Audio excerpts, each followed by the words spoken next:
PUC ಪ್ರಥಮ ವರ್ಷದ ವಿದ್ಯಾರ್ಥಿಗಳೇ, ಇಂದಿನ ತರಗತಿಯಲ್ಲಿ ನಾವು ಕೆಲವು 4 ಅಂಕದ ಪ್ರಶ್ನೆಗಳನ್ನು ಕೆಲವು ಮುಖ್ಯವಾದಂಥ ಟಾಪಿಕ್ ಮೇಲೆ ನಾವು ಈಗ ಅಧ್ಯಯನವನ್ನು ಮಾಡೋಣ.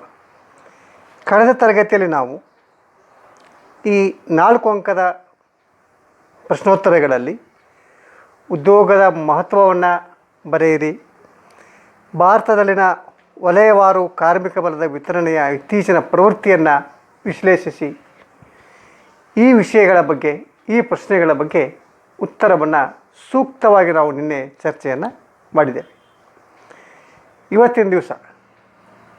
ಇವತ್ತಿನ ತರಗತಿಯಲ್ಲಿ ಮತ್ತೆ ನಾವು ಭಾರತದಲ್ಲಿನ ವಲಯವಾರು ಕಾರ್ಮಿಕ ಬಲದ ವಿತರಣೆಯ ಇತ್ತೀಚಿನ ಪ್ರವೃತ್ತಿಯನ್ನು ನೋಡ್ತಾ ಕೆಲವೊಂದು ಪ್ರಶ್ನೋತ್ತರಗಳನ್ನು ಸೂಕ್ತವಾಗಿ ಅಧ್ಯಯನ ಮಾಡೋಣ. ಭಾರತದಲ್ಲಿನ ವಲಯವಾರು ಕಾರ್ಮಿಕ ಬಲದ ವಿತರಣೆಯ ಇತ್ತೀಚಿನ ಪ್ರವೃತ್ತಿಯನ್ನು ವಿಶ್ಲೇಷಿಸಿ ಅಂತ. ಭಾರತ ದೇಶದಲ್ಲಿ ಅಷ್ಟೇ ಅಲ್ಲ, ವಿಶ್ವದಲ್ಲಿ ಒಟ್ಟು ಈ ಕೆಲಸದ ವಲಯಗಳನ್ನು 3 ವಲಯಗಳನ್ನಾಗಿ ಮಾಡ್ತಾರೆ. ಅಂದರೆ ಪ್ರಾಥಮಿಕ ವಲಯ, ಮಾಧ್ಯಮಿಕ ವಲಯ, ಸೇವಾ ವಲಯ. ಈ ಸೇವಾ ವಲಯ, ಮಾಧ್ಯಮಿಕ ವಲಯ ಮತ್ತು ಪ್ರಾಥಮಿಕ ವಲಯ, ಈ 3 ವಲಯಗಳಲ್ಲಿ ಜನ ವಿವಿಧ ವೃತ್ತಿಗಳಲ್ಲಿ ವಿವಿಧ ಕೆಲಸಗಳನ್ನು ಮಾಡ್ತಾ ಹೋಗ್ತಾರೆ. ಅವು ಒಂದಕ್ಕೊಂದು ಪೂರಕವಾಗಿರುತ್ತವೆ ಹಾಗೂ ಒಂದಕ್ಕೊಂದು ಸ್ವತಂತ್ರವಾಗಿಯೂ ಇರುತ್ತವೆ, ಸಾಮಾನ್ಯವಾಗಿ ಪೂರಕವಾಗಿಯೇ ಇರುತ್ತವೆ. ಅವು 3 ಉದ್ಯೋಗಗಳು, 3 ವಲಯದ ಉದ್ಯೋಗಗಳು ದೇಶದ ಆರ್ಥಿಕ ಅಭಿವೃದ್ಧಿಯ ಮೇಲೆ ಭಾಳ ಸೂಕ್ತವಾದ ಪರಿಣಾಮವನ್ನು ಉಂಟು ಮಾಡುತ್ತವೆ. ಈ ನೋಡಿ, ಹಾಗಾದರೆ ಪ್ರಾಥಮಿಕ ವಲಯ ಅಂದರೆ ಏನು? ಪ್ರಾಥಮಿಕ ವಲಯ ಅಂತಂದರೆ ದೇಶದ ಕೃಷಿಯಲ್ಲಿ ಮತ್ತು ಕೃಷಿ ಸಂಬಂಧಿತ ಉದ್ಯೋಗಗಳನ್ನು ಮಾಡುವುದಕ್ಕೆ ಪ್ರಾಥಮಿಕ ವಲಯ ಅಂತ ಕರೀತಾರೆ. ನೋಡಿರಿ, ಕೃಷಿ ಮತ್ತು ಕೃಷಿಗೆ ಸಂಬಂಧಿಸಿದ ಉದ್ಯೋಗಗಳನ್ನು ಮಾಡುವುದಕ್ಕೆ ಪ್ರಾಥಮಿಕ ವಲಯ ಅಂತ ಕರೀತಾರೆ. ಆನಂತರ ಎರಡನೇದು ಮಾಧ್ಯಮಿಕ ವಲಯ. ಮಾಧ್ಯಮಿಕ ವಲಯ ಅಂದ್ರೇನು? ಮಾಧ್ಯಮಿಕ ವಲಯ ಅಂತಂದರೆ ಕೈಗಾರಿಕೆಗಳಲ್ಲಿ ಕೆಲಸ ಮಾಡುವಂಥ ಉದ್ಯೋಗಿಗಳಿಗೆ ಮಾಧ್ಯಮಿಕ ವಲಯದ ಕೆಲಸಗಾರರು ಅಂತ ಕರಿತೀವಿ. ಅಂತಂದರೆ ಕೈಗಾರಿಕೆಗಳಲ್ಲಿ ಕೆಲಸ ಮಾಡುವುದೇ ಮಾಧ್ಯಮಿಕ ವಲಯ. ಅವು ಸಣ್ಣ ಕೈಗಾರಿಕೆ, ದೊಡ್ಡ ಕೈಗಾರಿಕೆ, ಬೃಹತ್ ಕೈಗಾರಿಕೆ, ಮಧ್ಯಮ ಕೈಗಾರಿಕೆ, ಹೀಗೆ ಎಲ್ಲ ವಿಧವಾದಂಥ ಕೈಗಾರಿಕೆಗಳಲ್ಲಿ ಉದ್ಯೋಗಗಳಲ್ಲಿ ತೊಡಗುವುದಕ್ಕೆ ಮಾಧ್ಯಮಿಕ ವಲಯ ಅಂತ ಕರೀತಾರೆ. ಆನಂತರ ಸೇವಾ ವಲಯ ಅಂತ ಹೇಳ್ತೀವಿ. ಸೇವಾ ವಲಯ ಅಂದ್ರೇನು? ಸೇವಾ ವಲಯ ಅಂತಂದರೆ ಸೇವೆಗಳ ಮೂಲಕ ಉದ್ಯೋಗವನ್ನು ಕೈಗೊಳ್ಳುವುದು. ನೋಡಿ, ಸೇವೆಗಳ ಮೂಲಕ ಜನರಿಗೆ ಸೇವೆಯನ್ನು ಸಲ್ಲಿಸುವುದು. ಆ ಸೇವೆಗಳ ಮೂಲಕ ಉದ್ಯೋಗಗಳನ್ನು ಕೈಗೊಳ್ಳುವುದಕ್ಕೆ ಸೇವಾ ವಲಯ ಅಂತ ಕರೀತಾರೆ. ಸೇವಾ ವಲಯ ಉದಾಹರಣೆಗೆ ನೋಡಿ, ಶಿಕ್ಷಣ, ಆರೋಗ್ಯ, ಸಾರಿಗೆ, ಸಂಪರ್ಕ, ವಿದ್ಯುತ್ತು, ಬ್ಯಾಂಕಿಂಗು, ಇನ್ಶೂರೆನ್ಸು, ಇವೆಲ್ಲ ಸೇವಾ ವಲಯಗಳು. ನೋಡಿರಿ, ಇಲ್ಲಿ ಶಿಕ್ಷಣ, ಆರೋಗ್ಯ, ಸಾರಿಗೆ, ಸಂಪರ್ಕ, ಬ್ಯಾಂಕಿಂಗ್, ಇನ್ಶೂರೆನ್ಸ್, ಇನ್ನೂ ಹಲವಾರು ಕ್ಷೇತ್ರಗಳಿವೆ. ಈ ಎಲ್ಲ ಕ್ಷೇತ್ರಗಳಲ್ಲಿ ನಾವು ಸೇವೆಯನ್ನು ಸಲ್ಲಿಸ್ತಾ ಹೋಗ್ತೀವಿ. ಜನರಿಗೆ ಬ್ಯಾಂಕಿಂಗ್ ಸೇವೆ, ಶೈಕ್ಷಣಿಕ ಸೇವೆ, ಆರೋಗ್ಯ ಸೇವೆ, ಸಾರಿಗೆ ಸೇವೆ, ಇನ್ಶೂರೆನ್ಸ್ ಸೇವೆ, ಬ್ಯಾಂಕುಗಳ ಸೇವೆ, ಹೀಗೆ ಸೇವೆಗಳನ್ನು ಸಲ್ಲಿಸುವುದೇ ಸೇವಾ ವಲಯ ಅಂತ ನಾವು ಅದನ್ನು ಕರಿತೀವಿ. ಹೀಗೆ 3 ವಲಯಗಳಲ್ಲಿ ಜನ ಕೆಲಸಕ್ಕೆ ಹಂಚಿ ಹೋಗಿರ್ತಾರೆ. ಈಗ ಭಾರತ ದೇಶದಲ್ಲಿ ವಲಯವಾರು ಇಲ್ಲಿ ಕೆಲಸ ಮಾಡುವವರ ಸಂಖ್ಯೆ ಕೆಲವು ವಲಯಗಳಲ್ಲಿ ಮೊದಲಿಗಿಂತಲೂ ಕಡಿಮೆ ಆಗ್ತಾ ಇದೆ. ಇನ್ನು ಕೆಲವು ವಲಯಗಳಲ್ಲಿ ಮೊದಲಿಗಿಂತಲೂ ಏನಾಗ್ತಿದೆ ಅಂದರೆ ಹೆಚ್ಚಾಗ್ತಾ ಇದೆ. ಉದಾಹರಣೆಗೆ ನೋಡೋಣ, 1972-73ರಲ್ಲಿ ಪ್ರಾಥಮಿಕ ವಲಯದಲ್ಲಿ ಕೆಲಸ ಮಾಡುವವರ ಸಂಖ್ಯೆ ಎಷ್ಟಿತ್ತು ಅಂತಂದರೆ 74.3 ಇತ್ತು. ಅದೇ ಮಾಧ್ಯಮಿಕ ವಲಯದಲ್ಲಿ ಎಷ್ಟಿತ್ತು ಅಂದರೆ 10.9 ಇತ್ತು. ಹಾಗೆ ಸೇವಾ ವಲಯದಲ್ಲಿ ಎಷ್ಟಿತ್ತು ಅಂತಂದರೆ 14.8, ಒಟ್ಟು 100% ಅಂತ ಹೇಳ್ಬೋದು. ಅಂದರೆ ಸೇವಾ ವಲಯದಲ್ಲಿ ಎಷ್ಟು? 14.8 ಅಂತಿತ್ತು. ಅದೇ ನಾವು ಮತ್ತೊಂದು ವರ್ಷನ ತೊಗೊಂಡಾಗ 2000 ಇಸ್ವಿ ತೊಗೊಂಡು 1999 ಮತ್ತು 2000 ಇಸ್ವಿಯಲ್ಲಿ ನಾವು ಪ್ರಾಥಮಿಕ ವಲಯದಲ್ಲಿ ಕೆಲಸ ಮಾಡುವವರ ಸಂಖ್ಯೆ 60.4. ನೋಡಿರಿ, 72 73ರಲ್ಲಿ ಎಷ್ಟು ಜನ ಕೆಲಸ ಮಾಡ್ತಾಯಿದ್ರು ಅಂತಂದರೆ 74.3 ಕೆಲಸ ಮಾಡ್ತಾಯಿದ್ರು. ಇವತ್ತು 60.4 ಜನ ಪ್ರಾಥಮಿಕ ವಲಯದಲ್ಲಿ ಕಾರ್ಯದಲ್ಲಿ ತೊಡಗಿದ್ದಾರೆ, ಪ್ರಾಥಮಿಕ ವಲಯದಲ್ಲಿ ಕೆಲಸದಲ್ಲಿ ತೊಡಗಿದ್ದಾರೆ, ಅಂದರೆ ಕೃಷಿಯಲ್ಲಿ ತೊಡಗಿದ್ದಾರೆ. ಅಂದರೆ ಕೃಷಿಯಲ್ಲಿ 74.3 ಕೆಲಸ ಮಾಡ್ತಾ ಇರುವಂಥ ಜನ 2000 ವೇಳೆಗೆ 60.4ಕ್ಕೆ ಕಡಿಮೆ ಆಯಿತು. ಅಂದರೆ ಕೃಷಿಯಲ್ಲಿ ತೊಡಗುವವರ ಸಂಖ್ಯೆ ನಮ್ಮ ದೇಶದಲ್ಲಿ ಏನಾಗ್ತಾ ಇದೆ ಅಂದಂಗಾಯಿತು, ಕಡಿಮೆ ಆಗ್ತಾ ಇದೆ ಅಂತ ಅರ್ಥ ಆಯಿತು. ಇನ್ನು ಮಾಧ್ಯಮಿಕ ವಲಯದಲ್ಲಿ ನೋಡಿರಿ, ಮಾಧ್ಯಮಿಕ ವಲಯದಲ್ಲಿ 72 73ರಲ್ಲಿ 10.9 ಇದ್ದರೆ 99 ಮತ್ತು 2000 ಇಸ್ವಿಯಲ್ಲಿ 15.8 ಆಯಿತು. 10.9 ಇದ್ದದ್ದು 15.8ರಷ್ಟು ಹೆಚ್ಚಾಯಿತು. ಅಂದರೆ ಭಾರತದಲ್ಲಿ ಕೈಗಾರಿಕೆಗಳಲ್ಲಿ ಕೆಲಸ ಮಾಡುವವರ ಸಂಖ್ಯೆ ಮೊದಲಿನಗಿಂತಲೂ ಈಗ ಹೆಚ್ಚಾಗುತ್ತಿದೆ ಅನ್ನುವಂಥ ಅರ್ಥ. ಆನಂತರ ಸೇವಾ ವಲಯ, ಸೇವಾ ವಲಯ ನೋಡಿರಿ, 72 73ರಲ್ಲಿ 14.8 ಇದ್ದದ್ದು 1999 2000ರಲ್ಲಿ 23.8ರಷ್ಟು ಆಯಿತು. 23.8ರಷ್ಟು ಇಲ್ಲಿ ಕೆಲಸದಲ್ಲಿ ತೊಡಗಿದ್ದಾರೆ. ಅಂದರೆ ಸೇವಾ ವಲಯದಲ್ಲಿ ಕೆಲಸವನ್ನು ಕೈಗೊಳ್ಳುವವರ ಸಂಖ್ಯೆ ಭಾರತದಲ್ಲಿ ಸ್ವಲ್ಪ ವೇಗವಾಗಿ ಹೆಚ್ಚಾಗುತ್ತಿರುವುದನ್ನು ನಾವಿಲ್ಲಿ ಕಾಣ್ತಾ ಇದ್ದೇವೆ. 14.8 ಇದ್ದದ್ದು 23.8 ಆಗಿದೆ ಅಂತಂದರೆ ಬಹುಶಃ ಸೇವಾ ವಲಯದಲ್ಲಿ ಕೆಲಸ ಮಾಡುವವರು, ಸೇವಾ ವಲಯದಲ್ಲಿ ದುಡಿಯುವವರ ಸಂಖ್ಯೆ ನಮ್ಮ ದೇಶದಲ್ಲಿ ಹೆಚ್ಚಾಗ್ತಾ ಇದೆ, ಒಟ್ಟು 100% ಅಂತ. ಹಾಗೆ ಇನ್ನೊಂದು ವರ್ಷದ ಉದಾಹರಣೆಯನ್ನು ನಾವು ನೋಡೋಣ. 2011 ಮತ್ತು 12ರಲ್ಲಿ ಪ್ರಾಥಮಿಕ ವಲಯದಲ್ಲಿ ಕೆಲಸ ಮಾಡುವವರ ಸಂಖ್ಯೆ 48.9. 2012 ಇಸ್ವಿಯಲ್ಲಿ ಭಾರತ ದೇಶದಲ್ಲಿ ಒಕ್ಕಲುತನವನ್ನು ಕೈಗೊಂಡಿರುವವರ ಸಂಖ್ಯೆ, ಕೃಷಿಯನ್ನು ಕೈಗೊಂಡಿರುವವರ ಸಂಖ್ಯೆ 48.9ಕ್ಕೆ ಕಡಿಮೆಯಾಗಿದೆ. ನೋಡಿ, 50%ಗಿಂತ ಕಡಿಮೆ ಆಗಿದೆ. ಅಂದರೆ ಒಕ್ಕಲುತನವನ್ನು ಕೈಗೊಳ್ಳುವವರ ಸಂಖ್ಯೆ, ಕೃಷಿಯಲ್ಲಿ ಭಾಗವಹಿಸುವವರ ಸಂಖ್ಯೆ, ಕೃಷಿಯಲ್ಲಿ ಕೆಲಸ ಮಾಡುವವರ ಸಂಖ್ಯೆ ನಮ್ಮ ದೇಶದಲ್ಲಿ 48.9ಕ್ಕೆ ಕಡಿಮೆಯಾಗಿದೆ. ಅದೇ ಮಾಧ್ಯಮಿಕ ವಲಯದಲ್ಲಿ 24.3 ಆಗಿದೆ. 15.8 ಇತ್ತಲ್ಲ, ಅದು 24.3 ಆಗಿದೆ. ನೋಡಿರಿ, ಸೇವಾ ವಲಯದಲ್ಲಿ 23.8 ಇದ್ದದ್ದು 2011 12ರ ವೇಳೆಗೆ 26.8 ಅಂತ ಆಗಿದೆ, ಒಟ್ಟು 100 ಅಂತ. ಹೀಗೆ ಈ 3 ವಲಯಗಳಲ್ಲಿ ಕೆಲಸ ಮಾಡುವ ಜನರ ಪ್ರಮಾಣವನ್ನು ನಾವು ಗಮನಿಸಿದರೆ ಈಗ ನಮ್ಮ ದೇಶದಲ್ಲಿ ಮಾಧ್ಯಮಿಕ ವಲಯ ಮತ್ತು ಸೇವಾ ವಲಯದಲ್ಲಿ ಕೆಲಸ ಮಾಡುವವರ ಸಂಖ್ಯೆ ದಿನೇ ದಿನೇ ನಮ್ಮ ದೇಶದಲ್ಲಿ ಹೆಚ್ಚಾಗ್ತಾ ಇದೆ. ಹೀಗೆ ಮಾಧ್ಯಮಿಕ ವಲಯ ಮತ್ತು ಸೇವಾ ವಲಯ ಇವೆರಡೂ ಅಭಿವೃದ್ಧಿಯನ್ನು ಹೊಂದುತ್ತಾ ಇರೋದು ಭಾರತ ದೇಶಕ್ಕೆ ಒಂದು ಶುಭ ಸೂಚನೆಯಾಗಿದೆ ಅಂತ ಹೇಳ್ಬೋದು. ಏಕೆಂದರೆ ಮಾಧ್ಯಮಿಕ ವಲಯ ಮತ್ತು ಸೇವಾ ವಲಯ ಇವು ಸಾಕಷ್ಟು ಪ್ರಮಾಣದಲ್ಲಿ ಅಭಿವೃದ್ಧಿಯನ್ನು ಹೊಂದ್ತಾ ಹೋಯಿತು, ಅಲ್ಲಿ ದುಡಿಯೋರ ಸಂಖ್ಯೆ ಹೆಚ್ಚಾಯಿತು, ಅಲ್ಲಿ ಉತ್ಪಾದನೆ ಹೆಚ್ಚಾಯಿತು ಅಂತಂದರೆ ದೇಶ ಆರ್ಥಿಕ ಅಭಿವೃದ್ಧಿಯನ್ನು ವೇಗವಾಗಿ ಸಾಧಿಸುತ್ತಿದೆ ಅನ್ನುವ ಸೂಚನೆಯನ್ನು ಕೊಡ್ತಾ ಇದೆ. ಇದು ನೋಡ್ತಾ ಇದ್ದರೆ ಬಹುಶಃ 1990ರಿಂದ ಇತ್ತೀಚೆಗೆ 1991ರಿಂದ ಇತ್ತೀಚೆಗೆ ಹೊಸ ಆರ್ಥಿಕ ನೀತಿಯನ್ನು ಕೈಗೊಂಡ ಮೇಲೆ ಭಾರತದಲ್ಲಿ ಮಾಧ್ಯಮಿಕ ವಲಯ, ಸೇವಾ ವಲಯ ಇವೆಲ್ಲವೂ ಮೊದಲಿಗಿಂತ ವೇಗವಾಗಿ ಬೆಳವಣಿಗೆ ಹೊಂದ್ತಾ ಇವೆ. ಪ್ರಾಥಮಿಕ ವಲಯದಲ್ಲಿ ಕೆಲಸ ಮಾಡುವ ಸಂಖ್ಯೆ ಮಾತ್ರ ಕಡಿಮೆ ಆಗ್ತಾ ಇದೆ. ಹೀಗಾಗಿ ಕೆಲವೊಂದು ಮುಖ್ಯವಾದಂಥ ಬದಲಾವಣೆಗಳು ನಮ್ಮ ಆರ್ಥಿಕ ರಚನೆಯಲ್ಲಿ ಉಂಟಾಗ್ತಿವೆ. ಇವುಗಳನ್ನ ನೋಡಿದರೆ ಇದು ದೇಶದ ಅಭಿವೃದ್ಧಿಗೆ ಒಳ್ಳೆಯದು ಅಂತ ಅನಿಸ್ತಾ ಇದೆ. ನೋಡಿರಿ ವಿದ್ಯಾರ್ಥಿಗಳೇ, ನೆಕ್ಸ್ಟ್ ಗ್ರಾಮೀಣ ನಿರುದ್ಯೋಗದ 2 ವಿಧಗಳನ್ನು ಚರ್ಚಿಸಿ ಅಂತ ಇದೆ. ಗ್ರಾಮೀಣ ನಿರುದ್ಯೋಗ ಭಾರತದಲ್ಲಿ ಸುಮಾರು ನಿಮಗೆ ಗೊತ್ತಿರೋ ಹಾಗೆ 6,36,000 ಹಳ್ಳಿಗಳು ಕೂಡ ಇವತ್ತು ಕೂಡ ನಮ್ಮ ದೇಶದಲ್ಲಿವೆ. ಭಾರತ ಹಳ್ಳಿಗಳ ದೇಶ. ಹಳ್ಳಿಗರು ಸಾಮಾನ್ಯವಾಗಿ ಕೃಷಿಯನ್ನೇ ಕೈಗೊಳ್ತಾ ಇರ್ತಾರೆ. ಹೀಗಾಗಿ ಗ್ರಾಮೀಣ ಪ್ರದೇಶದಲ್ಲಿ ನಿರುದ್ಯೋಗಗಳು ಒಂದು ರೀತಿಯಲ್ಲಿ ತುಂಬ ಬೇರೆ ಬೇರೆಯಾಗಿ ಗೋಚರಿಸ್ತಾ ಇರ್ತವೆ. ಹಾಗಾದರೆ ಈಗ ಗ್ರಾಮೀಣ ನಿರುದ್ಯೋಗದ 2 ವಿಧಗಳನ್ನು ನಾವೀಗ ಚರ್ಚೆ ಮಾಡೋಣ. ಪ್ರಶ್ನೆ 3, ಗ್ರಾಮೀಣ ನಿರುದ್ಯೋಗದ 2 ವಿಧಗಳನ್ನು ಚರ್ಚಿಸಿ ಅಂತ ಹೇಳಿದ್ದಾರೆ. ಹಾಗಾದರೆ ಗ್ರಾಮೀಣ ಪ್ರದೇಶದಲ್ಲಿ ಮುಖ್ಯವಾಗಿ ಕಂಡುಬರುವಂಥ ಕೆಲವೊಂದು ನಿರುದ್ಯೋಗದ ಪ್ರಕಾರಗಳನ್ನು ನಾವು ನೋಡೋಣ. ಮುಖ್ಯವಾಗಿ 2 ನಿರುದ್ಯೋಗಗಳನ್ನು ನಾವು ನಮ್ಮ ಭಾರತ ದೇಶದ ಗ್ರಾಮೀಣ ಪ್ರದೇಶದಲ್ಲಿ ನೋಡ್ತಾ ಇದ್ವಿ.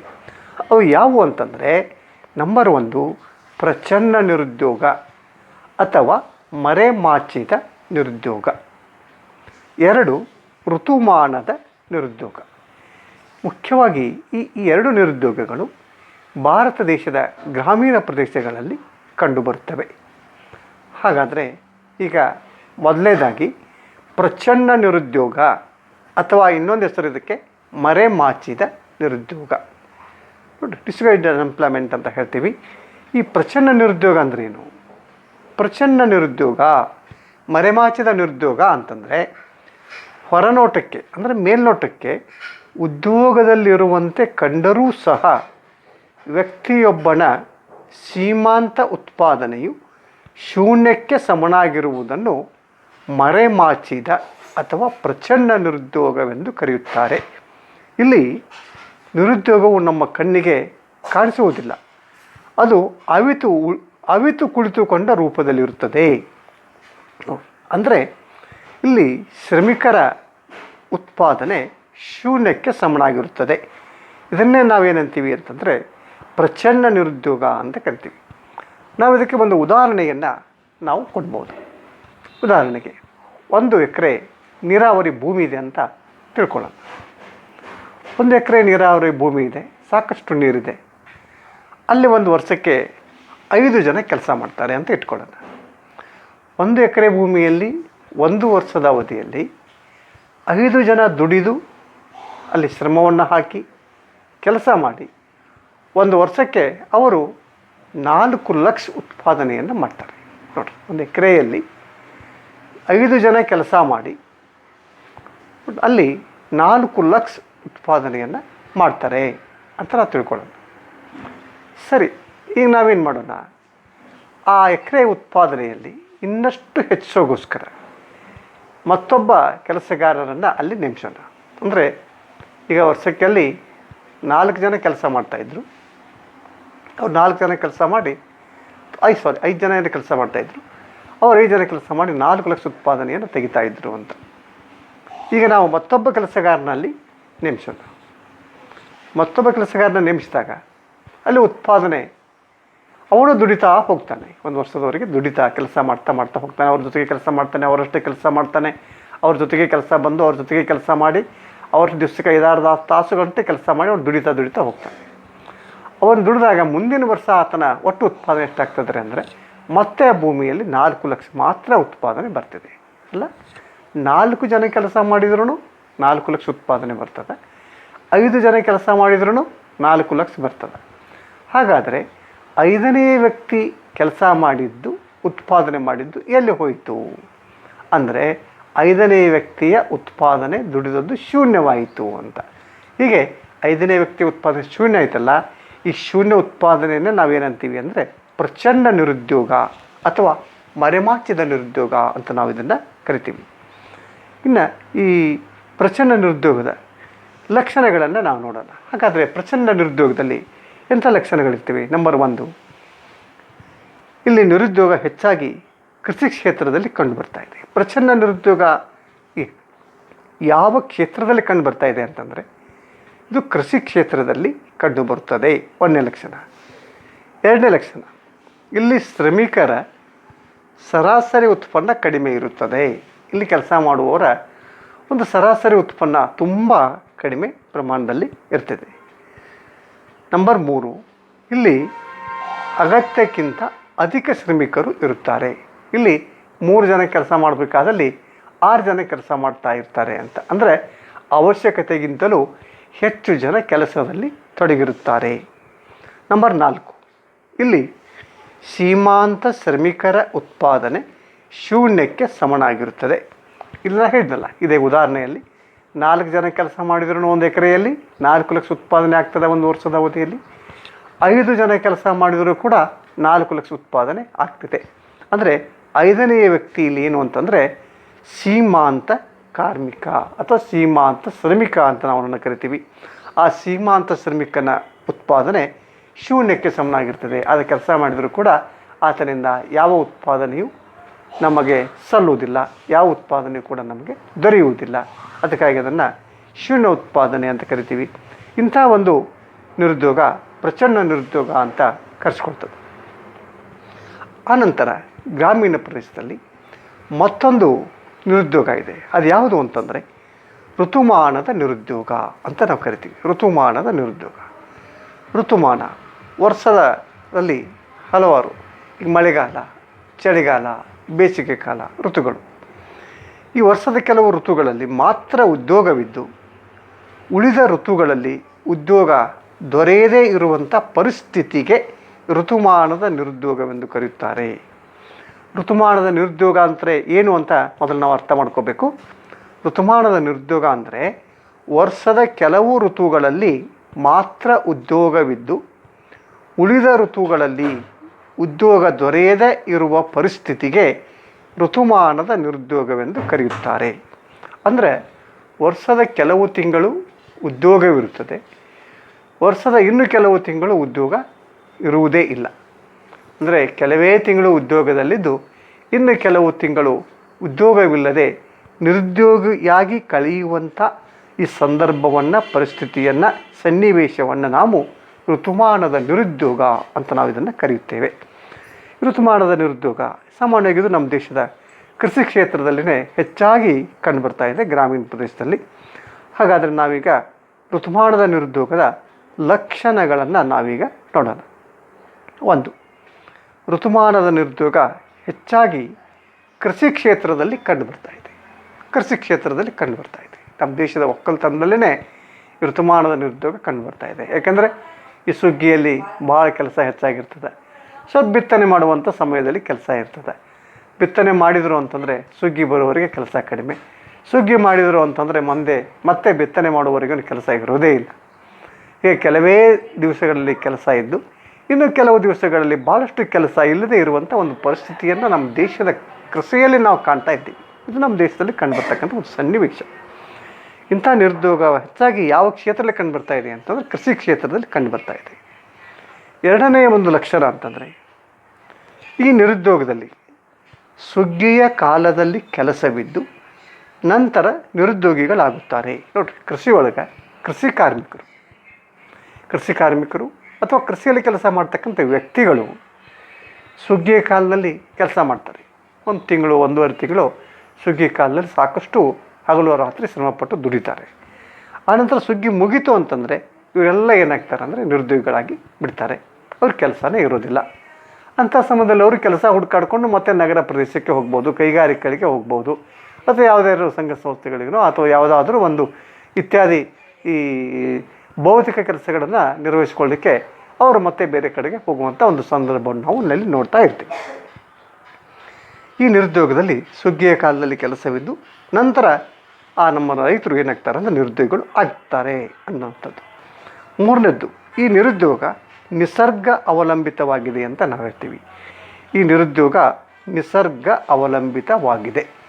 ಇಂಥ ನಿರುದ್ಯೋಗ ಸಾಮಾನ್ಯವಾಗಿ ಕೃಷಿಯಲ್ಲಿ ಕಂಡುಬರ್ತಕ್ಕಂಥ ಒಂದು ನಿರುದ್ಯೋಗ ಇದು ಸಾಮಾನ್ಯವಾಗಿ ನೈಸರ್ಗಿಕವಾಗಿರುವಂಥದ್ದು ಅಂತ ನಾವು ಹೇಳ್ಬೋದು. ಯಾಕೆಂದರೆ ಅಲ್ಲಿ ಮಳೆ ಸಾಕಷ್ಟು ಆಗಬೇಕು, ಮಳೆ ಸಾಕಷ್ಟು ಆಗದೇ ಇದ್ದರೆ ನಿರುದ್ಯೋಗ ಇರ್ತದೆ. ಮಳೆ ಹೆಚ್ಚಾದರೂ ಕೂಡ ತೊಂದರೆ ಆಗ್ತದೆ, ಮಳೆ ಕಡಿಮೆ ಆದರೂ ಕೂಡ ತೊಂದರೆ ಆಗ್ತದೆ. ಅತಿವೃಷ್ಟಿ, ಅನಾವೃಷ್ಟಿಗಳು, ಮಳೆ ಸಕಾಲಕ್ಕೆ ಬರದೇ ಇರುವಂಥದ್ದು, ಅಥವಾ ಮಳೆ ಯಾವಾಗಲೂ ಬರಬೇಕಾದಂಥ ಮಳೆ ಇನ್ನಾವಾಗಲೂ ಬರುವಂಥದ್ದು ಅಂತಂದರೆ ಸಮಯ ಬಿಟ್ಟು ಸಮಯದಲ್ಲಿ ಮಳೆ ಸುರಿತಾ ಇದ್ದರೆ ಇವೆಲ್ಲ ಏನಾಗ್ತಾವೆ, ಇವೆಲ್ಲ ಪರಿಣಾಮಗಳು ನಮ್ಮ ದೇಶದ ಕೃಷಿ ಮೇಲೆ ಆಗ್ತಿರ್ತವೆ. ಅತಿವೃಷ್ಟಿ, ಅನಾವೃಷ್ಟಿ, ಅನಂತರ ಈ ಯಾವಾಗಲೂ ಸುರಿಬೇಕಾದಂಥ ಮಳೆ ಇನ್ನಾವಾಗಲೂ ಸುರಿಯುವಂಥದ್ದು ನಾವು ನೋಡ್ತಾ ಇರ್ತೀವಿ. ಇದರಿಂದ ಏನಾಗ್ತಿದೆ ಅಂತಂದರೆ ಕೃಷಿಯಲ್ಲಿ ನಿರುದ್ಯೋಗಗಳು ಉಂಟಾಗುವಂಥ ಸಾಧ್ಯತೆ ಹೆಚ್ಚಾಗಿದೆ. ನಂಬರ್ 4, ಈ ನಿರುದ್ಯೋಗ ಕೃಷಿ ಆಧಾರಿತ ಕೈಗಾರಿಕೆಗಳಾದ ಸಕ್ಕರೆ ಕೈಗಾರಿಕೆ, ಸೆಣಬು ಕೈಗಾರಿಕೆ, ಪ್ರವಾಸೋದ್ಯಮ ಇತ್ಯಾದಿಗಳಲ್ಲಿಯೂ ಕಂಡುಬರ್ತದೆ. ಈ ನಿರುದ್ಯೋಗ ಸಾಮಾನ್ಯವಾಗಿ ಈ ಕೃಷಿ ಆಧಾರಿತ ಉದ್ಯೋಗಗಳೇನದಾವಲ್ಲ, ಆ ಕೃಷಿಯ ಸಂಪನ್ಮೂಲವನ್ನು, ಕೃಷಿ ಕಚ್ಚಾ ವಸ್ತುಗಳನ್ನು ಉಪಯೋಗಿಸಿಕೊಂಡು ನಡೆಯುವಂಥ ಕೆಲವೊಂದು ಉದ್ಯೋಗಗಳೇನಿವೆ ಅವುಗಳ ಮೇಲೆ ಕೂಡ ಕಂಡುಬರ್ತಾ ಇದೆ. ಉದಾಹರಣೆಗೆ ಸಕ್ಕರೆ ಕೈಗಾರಿಕೆ ವರ್ಷದಲ್ಲಿ ಒಂದು 5 ತಿಂಗಳು ಸಕ್ಕರೆ ಕೈಗಾರಿಕೆಗಳು ನಮ್ಮ ದೇಶದಲ್ಲಿ ನಡೀತವೆ. ಉಳಿದ 7 ತಿಂಗಳು ಸಕ್ಕರೆ ಕೈಗಾರಿಕೆಗಳು ನಿಂತು ಹೋಗಿಬಿಡ್ತವೆ. ಯಾಕಂತ ಹೇಳಿದ್ರೆ ವರ್ಷದ 12 ತಿಂಗಳು ನಮ್ಮ ದೇಶದಲ್ಲಿ ಕಬ್ಬು ದೊರೆಯುವುದೇ ಇಲ್ಲ. ಅಂದರೆ ಸಕ್ಕರೆ ಕೈಗಾರಿಕೆ 5 ತಿಂಗಳು ಮಾತ್ರ ನಡೀತದೆ, 7 ತಿಂಗಳದು ನಿರುದ್ಯೋಗವನ್ನು ಉಂಟು ಮಾಡ್ತದೆ. ಅದೇ ರೀತಿಯಾಗಿ ಸೆಣಬು ಕೈಗಾರಿಕೆ ಕೂಡ ಒಂದು 6 ತಿಂಗಳು ನಡೀತಾ ಇರ್ಬೋದು, 6 ತಿಂಗಳು ನಿರುದ್ಯೋಗವನ್ನು ನೀಡ್ತಾ ಇರ್ತದೆ. ಪ್ರವಾಸೋದ್ಯಮ ಕೂಡ ಹಾಗೆ ಆಗ್ತದೆ. ಹೀಗೆ ಕೆಲವೇ ತಿಂಗಳು ಉದ್ಯೋಗವನ್ನು ನೀಡಿ ಇನ್ನು ಕೆಲವು ತಿಂಗಳು ಉದ್ಯೋಗವನ್ನು ಇಲ್ಲದೇ ಇರುವಂಥ ಒಂದು ಪರಿಸ್ಥಿತಿ ನಮ್ಮ ದೇಶದ ಋತುಮಾನದ ನಿರುದ್ಯೋಗದಲ್ಲಿ, ಕೃಷಿ ಕ್ಷೇತ್ರದಲ್ಲಿ ಕಂಡುಬರುವಂಥದ್ದು ಒಂದು. ಹೀಗೆ ಭಾರತ ದೇಶದ ಗ್ರಾಮೀಣ ನಿರುದ್ಯೋಗದ ಈ 2 ವಿಧಗಳನ್ನು ನಾವೀಗ ಅಧ್ಯಯನ ಮಾಡಿದ್ದೇವೆ. ನೆಕ್ಸ್ಟು ಕ್ವೆಶ್ಚನ್ ನಂಬರ್ 4ರಲ್ಲಿ ಸರ್ಕಾರ ಉದ್ಯೋಗವನ್ನು ಹೇಗೆ ಸೃಷ್ಟಿಸುತ್ತದೆ? ಪ್ರಶ್ನೆ, ಸರ್ಕಾರ ಉದ್ಯೋಗವನ್ನು ಹೇಗೆ ಸೃಷ್ಟಿಸುತ್ತದೆ ಅಂತ ಪ್ರಶ್ನೆ. ಯಾಕೆಂದರೆ ಉದ್ಯೋಗವನ್ನು ಸೃಷ್ಟಿಸಲೇಬೇಕು. ದೇಶದಲ್ಲಿ ಜನಸಂಖ್ಯೆ ಹೆಚ್ಚಾಗ್ತಾ ಇದೆ, ಉದ್ಯೋಗ ಆಕಾಂಕ್ಷಿಗಳ ಸಂಖ್ಯೆ ಹೆಚ್ಚಾಗ್ತಾ ಇದೆ, ಉದ್ಯೋಗ ಮಾಡುವ ಮನಸ್ಸು, ಉದ್ಯೋಗ ಮಾಡುವಂಥ ಅರ್ಹತೆಯನ್ನು ಪಡೆದುಕೊಂಡಿರ್ತಕ್ಕಂಥ ಜನಸಂಖ್ಯೆ ನಮ್ಮ ದೇಶದಲ್ಲಿ ಹೆಚ್ಚಾಗ್ತಾ ಇದೆ. ಶಿಕ್ಷಣವನ್ನು ಪಡೆದು ಉದ್ಯೋಗಕ್ಕಾಗಿ ತಯಾರಾಗುತ್ತಿರುವವರ ಸಂಖ್ಯೆ ನಮ್ಮ ದೇಶದಲ್ಲಿ ಹೆಚ್ಚಾಗ್ತಾ ಇದೆ. ಇದೆಲ್ಲವನ್ನು ನೋಡಿದರೆ ಸರ್ಕಾರ ಉದ್ಯೋಗದ ಸಂಖ್ಯೆಗಳನ್ನು ಹೆಚ್ಚಿಸ್ತಾ ಹೋಗಬೇಕು, ಉದ್ಯೋಗವನ್ನು ಸೃಷ್ಟಿ ಮಾಡ್ತಾ ಹೋಗಬೇಕು. ಯಾಕೆಂದರೆ ಜನಸಂಖ್ಯೆಯ ವೇಗ ಹೆಚ್ಚಾಗ್ತಾ ಇರೋದರಿಂದ, ಉದ್ಯೋಗ ಆಕಾಂಕ್ಷಿಗಳ ವೇಗ ಕೂಡ ಹೆಚ್ಚಾಗ್ತಾ ಇರೋದರಿಂದ ಈಗ ಸರ್ಕಾರ ಉದ್ಯೋಗವನ್ನು ಸೃಷ್ಟಿ ಮಾಡಲೇಬೇಕು. ಹಾಗಾದರೆ ಸರ್ಕಾರ ಉದ್ಯೋಗವನ್ನು ಹೇಗೆ ಸೃಷ್ಟಿ ಮಾಡುತ್ತದೆ ಅನ್ನೋದನ್ನು ನಾವೀಗ ಚರ್ಚೆಯನ್ನು ಮಾಡೋಣ. ಸಾಮಾನ್ಯವಾಗಿ ಮನುಕುಲಕ್ಕೆ ನಿರುದ್ಯೋಗ ಸಮಸ್ಯೆಯು ಒಂದು ಶಾಪವಿದ್ದಂತೆ. ಇಡೀ ಮಾನವ ಜನಾಂಗಕ್ಕೆ ಈ ನಿರುದ್ಯೋಗ ಅನ್ನುವಂಥದ್ದು ಒಂದು ಶಾಪ. ಇದೊಂದು ಭಾಳ ಕೆಟ್ಟದಾಗಿರ್ತಕ್ಕಂಥ ಸಂದರ್ಭ. ನಿರುದ್ಯೋಗವು ಮಾನವನಿಗೆ ಅನೇಕ ವಿಧವಾದಂಥ ಕಷ್ಟಗಳನ್ನು ಕೊಡುತ್ತದೆ. ಆತನ ಘನತೆಯನ್ನು ಹಾಳು ಮಾಡುತ್ತದೆ, ಆತನ ವ್ಯಕ್ತಿತ್ವವನ್ನು ಹಾಳು ಮಾಡುತ್ತದೆ, ಆತನ ಆರ್ಥಿಕ ಜೀವನವನ್ನು ಹಾಳು ಮಾಡುತ್ತದೆ, ಆತನ ಆರೋಗ್ಯವನ್ನು ಹಾಳು ಮಾಡುತ್ತದೆ, ಆತನ ಮಾನಸಿಕತೆಯನ್ನು ಹಾಳು ಮಾಡುತ್ತದೆ. ನೋಡ್ರಿ, ನಿರುದ್ಯೋಗ ಆ ವ್ಯಕ್ತಿಯ ವ್ಯಕ್ತಿತ್ವವನ್ನು, ಆರೋಗ್ಯವನ್ನು, ಘನತೆಯನ್ನು, ಆತನ ಮಾನಸಿಕತೆಯನ್ನು, ಆತನ ಆರ್ಥಿಕ ಒಂದು ಸ್ಥಾನಮಾನವನ್ನು ಅದು ಹಾಳು ಮಾಡ್ತಾಯಿದೆ. ಅದಕ್ಕಾಗಿಯೇ ನಿರುದ್ಯೋಗ ಅಂತಂದರೆ ಅದು ಮನುಷ್ಯನಿಗೆ ಒಂದು ಶಾಪವಿದ್ದಂತೆ ಅಂತ ನಾವು ಅದನ್ನು ಹೇಳ್ತೀವಿ. ಅದು ವ್ಯಕ್ತಿ ಮತ್ತು ರಾಷ್ಟ್ರ ಮಟ್ಟದಲ್ಲಿ ಅನೇಕ ಕೆಟ್ಟ ಪರಿಣಾಮಗಳನ್ನು ಉಂಟು ಮಾಡುತ್ತದೆ. ಆದುದರಿಂದ ಸರ್ಕಾರ ಬಡತನ ಮತ್ತು ನಿರುದ್ಯೋಗವನ್ನು ಹೋಗಲಾಡಿಸಲು ಹಲವಾರು ಕ್ರಮಗಳನ್ನು ಕೈಗೊಳ್ಳಬೇಕಾಗ್ತದೆ. ಇದು ಸರ್ಕಾರದ ಜವಾಬ್ದಾರಿ ಕೂಡ. ಇತ್ತೀಚಿನ ಪ್ರಜಾಪ್ರಭುತ್ವದ ಸರ್ಕಾರಗಳು ದೇಶದಲ್ಲಿ ಜನರಿಗೆ ಉದ್ಯೋಗವನ್ನು ನೀಡುವಲ್ಲಿ ಸಾಕಷ್ಟು ಕಾಳಜಿ ವಹಿಸ್ತಾಯಿವೆ, ಉದ್ಯೋಗಗಳನ್ನು ಸೃಷ್ಟಿ ಮಾಡ್ತಾಯಿವೆ. ಎಂಪ್ಲಾಯ್ಮೆಂಟ್ ಜನ್ರೇಟ್ ಮಾಡುವಂಥದ್ದು ಇವತ್ತಿನ ಸರ್ಕಾರಗಳ ಮುಖ್ಯ ಗುರಿ ಆಗ್ತಾಯಿದೆ. ಈ ಗುರಿ ಆಗ್ತಾಯಿದೆ, ಮಾಡ್ತಾನೆ ಹೋಗ್ತಾ ಇದ್ದಾರೆ. ಆದಾಗ್ಯೂ ಸಹಿತ ಇನ್ನು ನಾವು ಎಲ್ಲರಿಗೂ ಉದ್ಯೋಗವನ್ನು ನೀಡೋದಕ್ಕೆ ಆಗ್ತಿಲ್ಲ, ಅದು ಸರ್ಕಾರಕ್ಕೆ ಸಾಧ್ಯವೂ ಆಗ್ತಿಲ್ಲ. ಏಕೆಂದರೆ ಇದಕ್ಕೆ ಹಲವಾರು ಕಾರಣಗಳು. ಜನಸಂಖ್ಯೆ ಹೆಚ್ಚಾಗಿರ್ಬೋದು, ಉದ್ಯೋಗ ಆಕಾಂಕ್ಷಿಗಳ ಸಂಖ್ಯೆ ಹೆಚ್ಚಾಗಿರ್ಬೋದು, ಅಥವಾ ಇನ್ನೂ ಕೆಲವೊಂದು ತಾಂತ್ರಿಕ ಕಾರಣಗಳು ಇರ್ಬೋದು. ನೋಡೋಣ, ಉದ್ಯೋಗ ನಿರ್ಮಾಣ ಮಾಡಲು ಸರ್ಕಾರ ಕೈಗೊಂಡಿರುವಂಥ ಸಾಮಾನ್ಯ ಕಾರ್ಯಕ್ರಮಗಳು ಅಂತ ಅದಾವ, ಅವು ಯಾವ ಇರ್ಬೋದು ಅಂತ ನೋಡ್ರಿ. ಹಾಗಾದರೆ ಸರ್ಕಾರವು ಉದ್ಯೋಗವನ್ನು ನಿರ್ಮಾಣ ಮಾಡಿ, ನಿರುದ್ಯೋಗವನ್ನು ಕಡಿಮೆ ಮಾಡಿ, ಬಡತನವನ್ನು ಕಡಿಮೆ ಮಾಡಲಿಕ್ಕೆ ಸರ್ಕಾರ ಕೈಗೊಂಡಿರುವಂಥ ಸಾಮಾನ್ಯ ಕಾರ್ಯಕ್ರಮಗಳು ಅಂತ ಅದಾವೆ. ಆ ಸಾಮಾನ್ಯ ಕಾರ್ಯಕ್ರಮಗಳು ಯಾವುವು ಅಂತ ನಾನು ಮೊದಲು ಒಂದು ಸಲ ನಿಮಗೆ ಅದರ ಹೆಡ್ಲೈನ್ಸ್ ಹೇಳಿಬಿಡ್ತೀನಿ. ಅವುಗಳನ್ನ ನೋಡಿರಿ. 1, ಸಾಮಾಜಿಕ ಅಭಿವೃದ್ಧಿ ಕಾರ್ಯಕ್ರಮಗಳ ಅನುಷ್ಠಾನ. 2, ಗೃಹ ಕೈಗಾರಿಕೆಗಳ ಅಭಿವೃದ್ಧಿ. 3, ಶ್ರಮಸಾಂದ್ರ ತಂತ್ರಜ್ಞಾನ. 4, ಸ್ವಯಂ ಉದ್ಯೋಗ. 5, ಕೈಗಾರಿಕಾ ವಿಕೇಂದ್ರೀಕರಣಕ್ಕೆ ಉತ್ತೇಜನ. 6, ಶ್ರಮದ ಚಲನಶೀಲತೆಗೆ ಪ್ರೇರಣೆ.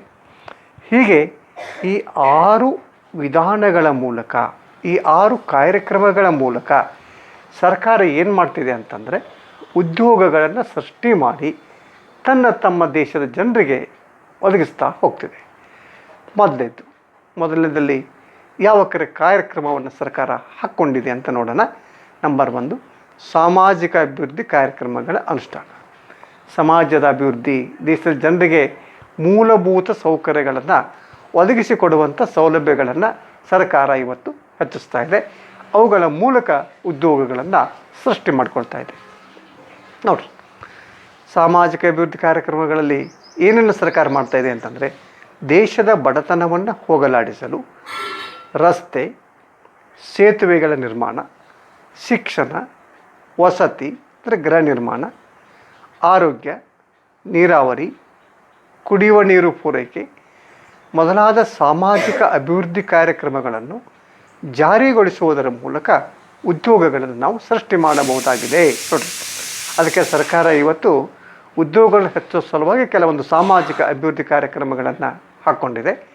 ಅವುಗಳಲ್ಲಿ ಮುಖ್ಯವಾಗಿ ರಸ್ತೆಗಳ ನಿರ್ಮಾಣ, ಸೇತುವೆಗಳ ನಿರ್ಮಾಣ, ಶಿಕ್ಷಣ, ವಸತಿ ಅಂದರೆ ಗೃಹ ನಿರ್ಮಾಣ, ಆರೋಗ್ಯ, ನೀರಾವರಿ, ಕುಡಿಯುವ ನೀರು ಪೂರೈಕೆ ಇಂತಹ ಸಾಮಾಜಿಕ ಅಭಿವೃದ್ಧಿ ಕಾರ್ಯಕ್ರಮಗಳನ್ನು ಜಾರಿಗೆ ತಂದು ಅವುಗಳನ್ನು ಸಮಾಜದಲ್ಲಿ ನಿರ್ಮಾಣ ಮಾಡ್ತಾ ಅವುಗಳ ಮೂಲಕ ಜನರಿಗೆ ಉದ್ಯೋಗವನ್ನು ನೀಡುವಂಥ ಒಂದು ಕಾರ್ಯ ಇವತ್ತು ಸರ್ಕಾರದಿಂದ ನಡೀತಾ ಇದೆ.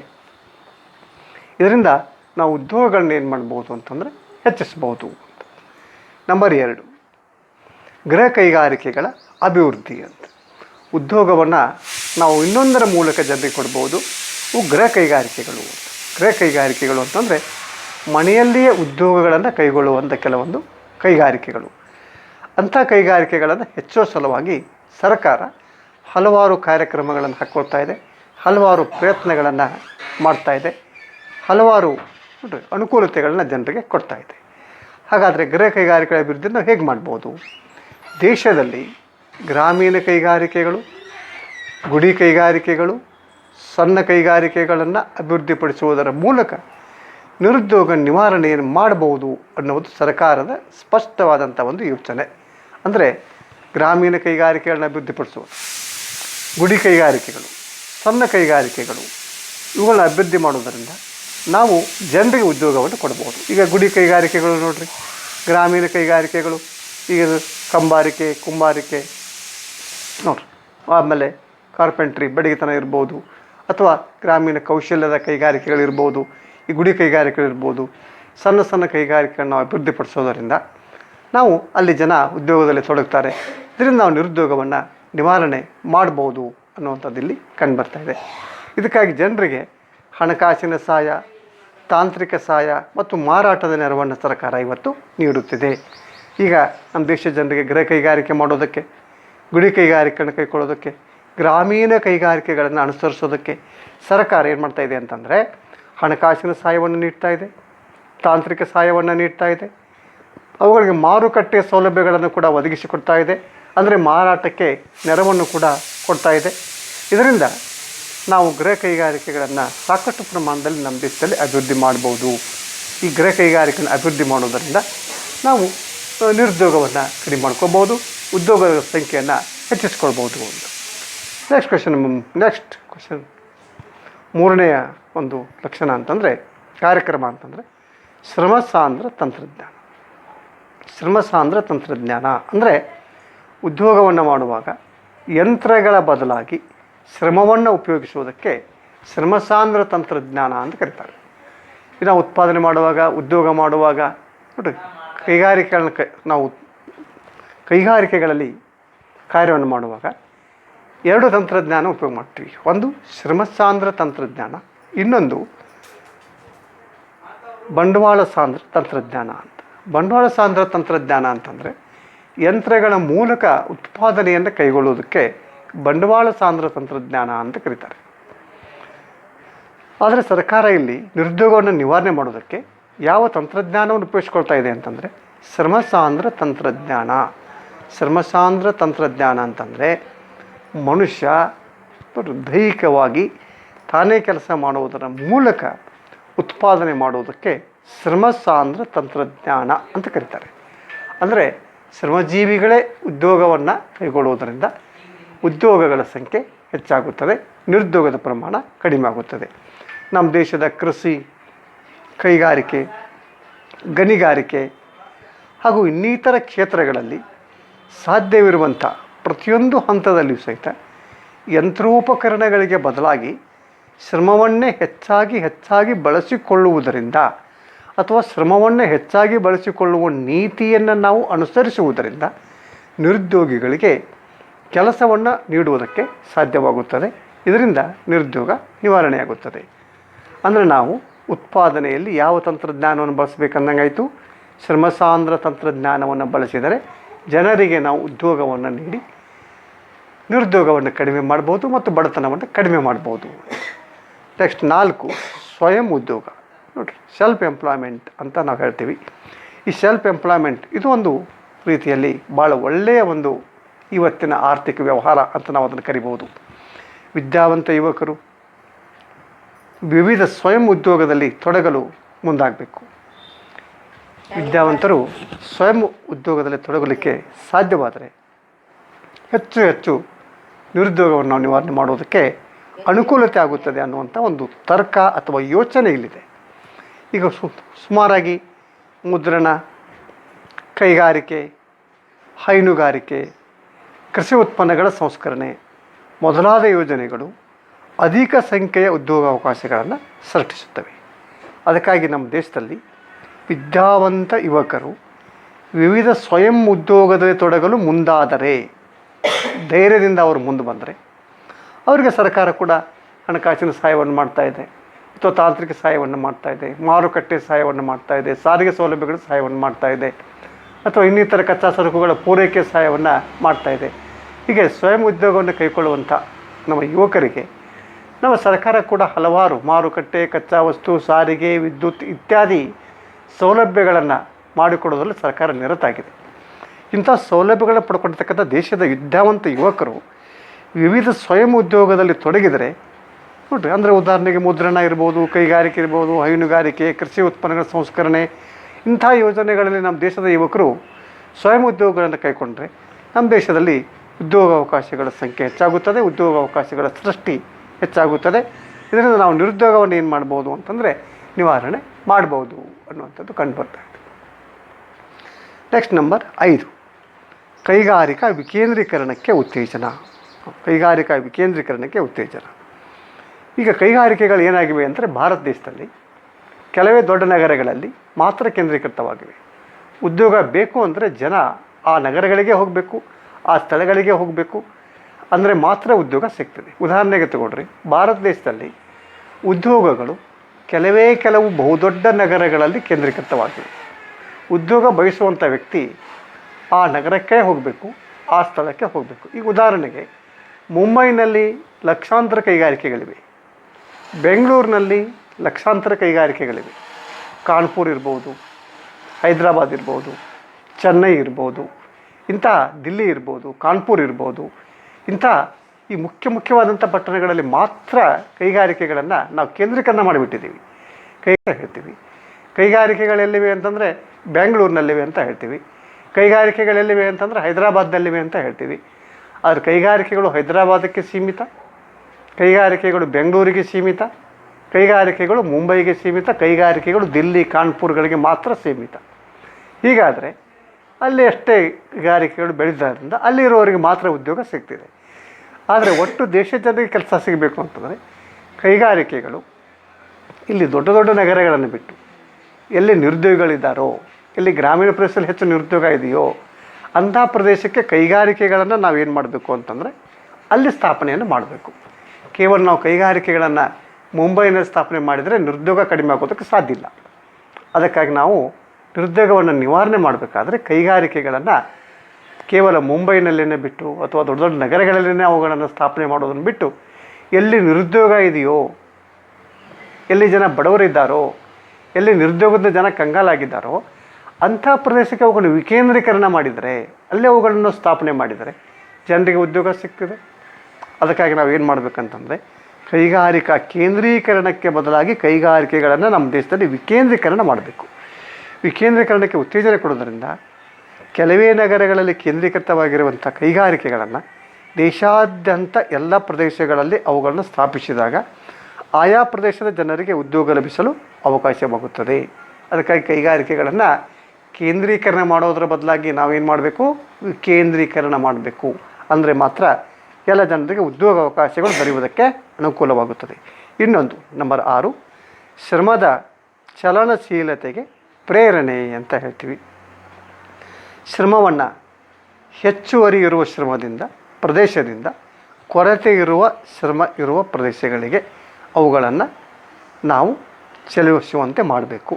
ಮತ್ತು ಉದ್ಯೋಗಗಳು ಲಭ್ಯ ಇರುವಂಥ ಕಸಬುಗಳಿಗೆ ಶ್ರಮದ ಚಲನೆಯನ್ನು ಪ್ರೋತ್ಸಾಹಿಸುವುದರಿಂದ ನಿರುದ್ಯೋಗವನ್ನು ನಿವಾರಿಸಬಹುದು.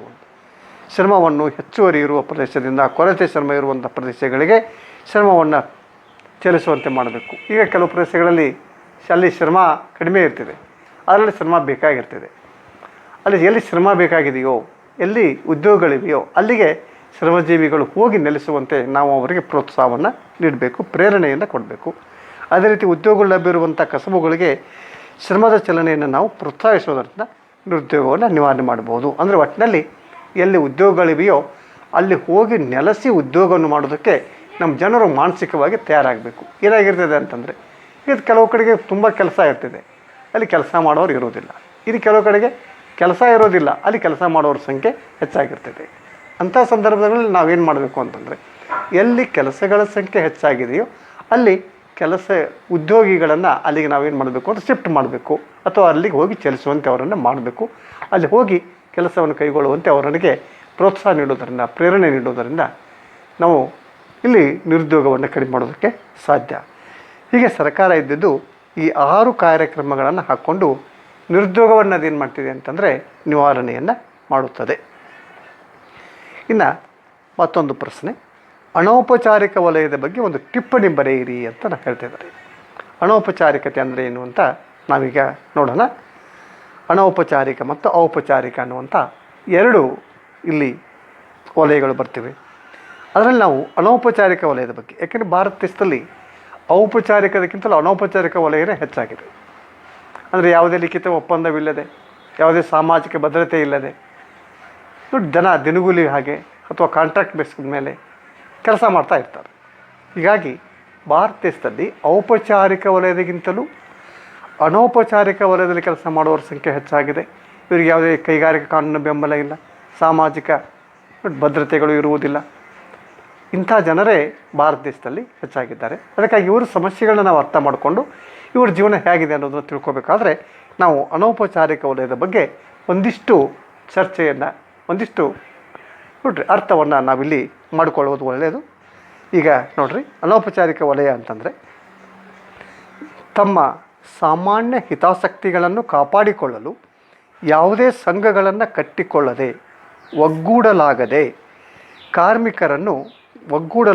ಕಾರ್ಮಿಕರನ್ನು ಅನೌಪಚಾರಿಕ ವಲಯದ ಅಥವಾ ಅಸಂಘಟಿತ ಕಾರ್ಮಿಕರು ಎಂದು ಕರೆಯುತ್ತಾರೆ. ನೋಡಿ, ಅನೌಪಚಾರಿಕ ಅಂತಂದರೆ ಇವರು ತಮ್ಮ ಹಿತಾಸಕ್ತಿಗಳನ್ನು ಕಾಪಾಡಿಕೊಳ್ಳಲು ಯಾವುದೇ ಸಂಘಗಳನ್ನು ಕಟ್ಟಿಕೊಂಡಿಲ್ಲ, ಅವರಲ್ಲಿ ಒಗ್ಗಟ್ಟು ಇಲ್ಲ.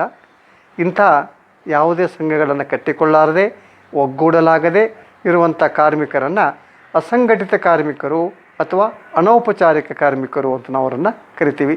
ಇಂಥ ಕಾರ್ಮಿಕರ ಸಂಖ್ಯೆ ಭಾರತ ದೇಶದಲ್ಲಿ ಅತಿ ಹೆಚ್ಚಾಗಿದೆ. ಇವರಲ್ಲಿ ಗೃಹ ಕೈಗಾರಿಕೆಗಳ ಕಾರ್ಮಿಕರು, ವ್ಯಾಪಾರಸ್ಥರು, ಸ್ವಂತ ಉದ್ಯೋಗಸ್ಥರು, ಕೃಷಿ ಕಾರ್ಮಿಕರು, ಕಟ್ಟಡ ನಿರ್ಮಾಣ ಕಾರ್ಮಿಕರು, ಗೃಹ ಕಾರ್ಮಿಕರು ಮುಂತಾದವರನ್ನು ನಾವಿಲ್ಲಿ ಕಾಣುತ್ತೇವೆ. 2011ರ ಅಂಕಿಅಂಶದ ಪ್ರಕಾರ ಭಾರತದಲ್ಲಿ 93% ಕಾರ್ಮಿಕರು ಅನೌಪಚಾರಿಕ ಕಾರ್ಮಿಕರಾಗಿದ್ದರು. ನೋಡಿರಿ, 2011ರಲ್ಲಿ 11ರ ಅಂಕಿಅಂಶಗಳನ್ನು ನಾವು ಗಮನಿಸಿದಾಗ ಭಾರತ ದೇಶದ ಕಾರ್ಮಿಕರಲ್ಲಿ 93% ಕಾರ್ಮಿಕರು ಇನ್ನೂ ಕೂಡ ಅನೌಪಚಾರಿಕ ಕಾರ್ಮಿಕರಾಗಿದ್ದಾರೆ. ಅವರಲ್ಲಿನ ಔಪಚಾರಿಕತೆ ಇಲ್ಲ, ಸಂಘಟನೆಗಳು ಇಲ್ಲ, ಕಾನೂನಿನ ಬೆಂಬಲ ಇಲ್ಲ, ಸಾಮಾಜಿಕ ಭದ್ರತೆಗಳಿಲ್ಲ, ಯಾವುದೇ ಒಗ್ಗಟ್ಟು ಇಲ್ಲ, ಮಾಲೀಕರ ವಿರುದ್ಧ ಹೋರಾಡುವಂಥ ಧ್ವನಿನೇ ಅವರಿಗಿಲ್ಲ ಅಂದಾಗ ಇಂಥ ಒಂದು ಅಶಕ್ತವಾದಂಥ ಕಾರ್ಮಿಕ ವರ್ಗಣೆ 93% ಇದೆ. 2011ರಲ್ಲಿ 93% ಇದೆ ಅಂತಂದರೆ ಭಾರತ ದೇಶ ಇನ್ನೂ ಅನೌಪಚಾರಿಕ ಕಾರ್ಮಿಕರನ್ನೇ ಹೊಂದಿದೆ. ಅನೌಪಚಾರಿಕ ಕಾರ್ಮಿಕರೇ ನಮ್ಮ ದೇಶದಲ್ಲಿ ಕಾರ್ಯವೆಸಗ್ತಾ ಇದ್ದಾರೆ, ಕೆಲಸ ಮಾಡ್ತಾ ಇದ್ದಾರೆ, ದುಡಿತಾ ಇದ್ದಾರೆ ಅಂತ ಕಂಡುಬರ್ತಾ ಇದೆ. ಈಗ ಅನೌಪಚಾರಿಕ ವಲಯದ ಕೆಲವೊಂದು ಲಕ್ಷಣಗಳನ್ನು ನಾವಿಲ್ಲಿ ನೋಡ್ಬೋದು. ನಂಬರ್ 1, ಅನೌಪಚಾರಿಕ ವಲಯದಲ್ಲಿ ಉದ್ಯೋಗದ ಒಪ್ಪಂದ ಅಲಿಖಿತ ರೂಪದಲ್ಲಿ ಇರುತ್ತದೆ. ಇಲ್ಲಿ ಕಾರ್ಮಿಕರಿಗೂ ಮತ್ತು ಮಾಲೀಕರಿಗೂ ಉದ್ಯೋಗದ ಒಪ್ಪಂದ ಹೇಗೆ ಇರ್ತಿದೆ ಅಂತಂದರೆ ಅಲಿಖಿತ ರೂಪದಲ್ಲಿ ಇರ್ತಿದೆ. ಇಲ್ಲಿ ಯಾವುದೇ ಒಂದು ಲಿಖಿತವಾದಂಥ ಅಥವಾ ಕಾನೂನಿಬದ್ಧವಾಗಿರ್ತಕ್ಕಂಥ ಒಂದು ಒಪ್ಪಂದ ಇಲ್ಲಿ ಅದು ಏನಾಗುವುದಿಲ್ಲ ಅಂದರೆ ಇರುವುದಿಲ್ಲ. 2, ಅನೌಪಚಾರಿಕ ವಲಯದಲ್ಲಿ ಕಾರ್ಮಿಕರಿಗೆ ಉದ್ಯೋಗ ಭದ್ರತೆ ಇರುವುದಿಲ್ಲ. ಈ ವಲಯದ ಕಾರ್ಮಿಕರಿಗೆ ವೇತನ ತೀರಾ ಕಡಿಮೆ ಇರುತ್ತದೆ. 4, ಈ ವಲಯದಲ್ಲಿ ಕಾರ್ಮಿಕರು ಸಾಮಾಜಿಕ ಭದ್ರತಾ ಸೌಲಭ್ಯದ ಪ್ರಯೋಜನ ಪಡೆದುಕೊಳ್ಳುವುದಿಲ್ಲ. ನಂಬರ್ 5, ಈ ವಲಯದ ಕಾರ್ಮಿಕರಿಗೆ ದೀರ್ಘಾವಧಿಯ ಕೆಲಸವಿರುತ್ತದೆ. ನೋಡಿರಿ, 8 ತಾಸು ಕೆಲಸ ಮಾಡೋಗಿಲ್ಲ, 12 ತಾಸು ಕೆಲಸ ಮಾಡುವಂಥದ್ದು. ನಂಬರ್ 6, ಈ ವಲಯದ ಕಾರ್ಮಿಕರು ಅಸಂಘಟಿತ ಕಾರ್ಮಿಕರಾಗಿರುತ್ತಾರೆ. ನಂಬರ್ 7, ಇವರಿಗೆ ನಿವೃತ್ತಿ ವೇತನ ಸೌಲಭ್ಯಗಳು ಲಭ್ಯವಿರುವುದಿಲ್ಲ. ನೋಡಿರಿ, ಇಂಥ ಎಲ್ಲ ಲಕ್ಷಣಗಳನ್ನು ಹೊಂದಿರತಕ್ಕಂಥವರಿಗೆ ನಾವು ಅನೌಪಚಾರಿಕ ವಲಯದ ಲಕ್ಷಣಗಳು ಅಂತ ಕರಿತೀವಿ. ಇಂಥ ಒಂದು ಎಲ್ಲ ಸಮಸ್ಯೆಗಳನ್ನು ಇವರು ಎದುರಿಸ್ತಾ ಇರ್ತಾರೆ. ಇಂಥ ಒಂದು ಅನೌಪಚಾರಿಕ ವ್ಯವಸ್ಥೆ, ಅನೌಪಚಾರಿಕವಾಗಿರ್ತಕ್ಕಂಥ ಒಂದು ಉದ್ಯೋಗಗಳೇ ನಮ್ಮ ಭಾರತ ದೇಶದಲ್ಲಿ ಇನ್ನೂ ಹೆಚ್ಚಾಗಿವೆ. ಇದು ನಮ್ಮ ದೇಶದ ಕಾರ್ಮಿಕರಿಗೆ ಅಂಥ ಸೌಖ್ಯವನ್ನಾಗಲಿ, ಭದ್ರತೆಯನ್ನಾಗಲಿ ಅಥವಾ ಆರ್ಥಿಕ ಬೆಂಬಲವನ್ನಾಗಲಿ ನೀಡಲಾರದಂಥ ಒಂದು ವಲಯ ಇದೇ ಅನೌಪಚಾರಿಕ ವಲಯ ಅಂತ ನಾವು ಅದನ್ನು ಹೇಳ್ಬೋದು. ಅನೌಪಚಾರಿಕ ವಲಯದಲ್ಲಿ ನೋಡಿರಿ, ಉದ್ಯೋಗ ಅಲಿಖಿತ ಒಪ್ಪಂದ ಅಲಿಖಿತ ರೂಪದಲ್ಲಿರ್ತದೆ. ಕಾರ್ಮಿಕರಿಗೆ ಉದ್ಯೋಗದ ಭದ್ರತೆ ಇರುವುದಿಲ್ಲ, ವೇತನ ತುಂಬ ತೀರಾ ಕಡಿಮೆ ಇರ್ತಿದೆ. ಇವರಿಗೆ ಸಾಮಾಜಿಕ ಭದ್ರತಾ ಸೌಲಭ್ಯಗಳು, ಪ್ರಯೋಜನಗಳು ಇರುವುದೇ ಇಲ್ಲ. ಇವರಿಗೆ ದೀರ್ಘಾವಧಿ ಕೆಲಸ ಇರ್ತದೆ. ಇವರು ಯಾವಾಗಲೂ ಸಂಘಟಿತರು ಅಲ್ಲವೇ ಅಲ್ಲ. ಇವರು ತಮಗೊಂದು ಅನ್ಯಾಯ ಆದರೆ, ಒಂದು ತೊಂದರೆ ಆದರೆ ಅದರ ವಿರುದ್ಧ ಧ್ವನಿ ಎತ್ತಿ ಹೋರಾಡುವಂಥ ಒಂದು ಸಂಘಟನೆ ಇವರಲ್ಲಿ ಇಲ್ಲ. ಸುಸಜ್ಜಿತವಾದಂಥ ಒಂದು ಸಂಘಟನೆ ಇವರಲ್ಲಿ ಇಲ್ಲವೇ ಇಲ್ಲ. ಆಮೇಲೆ ಇವರಿಗೆ ವೇತನ ತುಂಬ ಕಡಿಮೆ ಇರ್ತಿದೆ. ನಿವೃತ್ತಿ ವೇತನ ಅಂದರೆ ಪೆನ್ಷನ್ ಸೌಲಭ್ಯಗಳು ಇವರಿಗೆ ಇಲ್ಲವೇ ಇಲ್ಲ. ಅಂದರೆ ವಯಸ್ಸಾದ ಮೇಲೆ, ವೃದ್ಧರಾದ ಮೇಲೆ ಇವರಿಗೆ ವೇತನ ಇರುವುದಿಲ್ಲ. ಅಂದರೆ ದುಡಿಯುವಾಗ ಮಾತ್ರ ವೇತನ. ಆಮೇಲೆ ಇವರು ವೃದ್ಧರಾದ ಮೇಲೆ, ಮತ್ತು ಹಿರಿಯ ನಾಗರಿಕರಾದ ಮೇಲೆ ಇವರಿಗೆ ಯಾವ ಸೌಲಭ್ಯಗಳನ್ನು ಅಲ್ಲಿ ಪಡೆಯದೆ ಇರುವಂಥದ್ದು. ಇವೆಲ್ಲ ತುಂಬ ದುರಾದೃಷ್ಟಕರವಾಗಿರ್ತಕ್ಕಂಥ ಲಕ್ಷಣಗಳು ಅಂತ ನಮಗನ್ನಿಸ್ತದೆ. ಇದನ್ನೇ ನಾವು ಅನೌಪಚಾರಿಕ ವಲಯದ ಲಕ್ಷಣಗಳು ಅಂತ ನಾವುಗಳನ್ನು ಕರಿತೇವೆ. ಹೀಗೆ ಇವತ್ತಿನ ತರಗತಿಯಲ್ಲಿ ನಾವು ಅನೌಪಚಾರಿಕ ವಲಯ ಅಂದ್ರೇನು, ಸರ್ಕಾರ ಹೇಗೆ ಉದ್ಯೋಗಗಳನ್ನು ಸೃಷ್ಟಿ ಮಾಡ್ತಿದೆ, ಅನಂತರ ಗ್ರಾಮೀಣ ನಿರುದ್ಯೋಗದ ಪ್ರಕಾರಗಳು ಹೇಗಿರ್ತಿವೆ, ಅನಂತರ ವಲಯವಾರು ಕಾರ್ಮಿಕರು ಹೇಗೆ ವಿತರಣೆಯಾಗಿದ್ದಾರೆ ಅನ್ನುವಂಥ ಈ ಎಲ್ಲ ವಿಷಯಗಳ ಬಗ್ಗೆ ನಾವಿವತ್ತು ಚರ್ಚೆ ಮಾಡಿದ್ದೇವೆ. ಇದು ಪರೀಕ್ಷಾ ದೃಷ್ಟಿಯಿಂದ ಆಯಿತು, ಜ್ಞಾನದ ದೃಷ್ಟಿಯಿಂದ ಆಯಿತು, ಕಾಂಪಿಟಿಷನ್ ದೃಷ್ಟಿಯಿಂದ ಆಯಿತು. ತುಂಬ ಒಳ್ಳೆಯ ಟಾಪಿಕ್ಗಳನ್ನು ಇವತ್ತಿನ ತರಗತಿಯಲ್ಲಿ ಅಧ್ಯಯನ ಮಾಡಿದ್ದೇವೆ. ವಿದ್ಯಾರ್ಥಿಗಳು ಇವುಗಳನ್ನು ಸರಿಯಾಗಿ ಅಧ್ಯಯನವನ್ನು ಮಾಡಿ ಇವುಗಳನ್ನು ಸರಿಯಾಗಿ ತಾವು ತಯಾರಿ ಮಾಡಿಕೊಂಡ್ರೆ ತುಂಬ ಒಳ್ಳೆಯದು. ಇವತ್ತಿನ ತರಗತಿಯನ್ನು ಇಲ್ಲಿಗೆ ಮುಗಿಸೋಣ. ವಿದ್ಯಾರ್ಥಿಗಳಿಗೆ ಧನ್ಯವಾದಗಳನ್ನು ಹೇಳುತ್ತೇನೆ.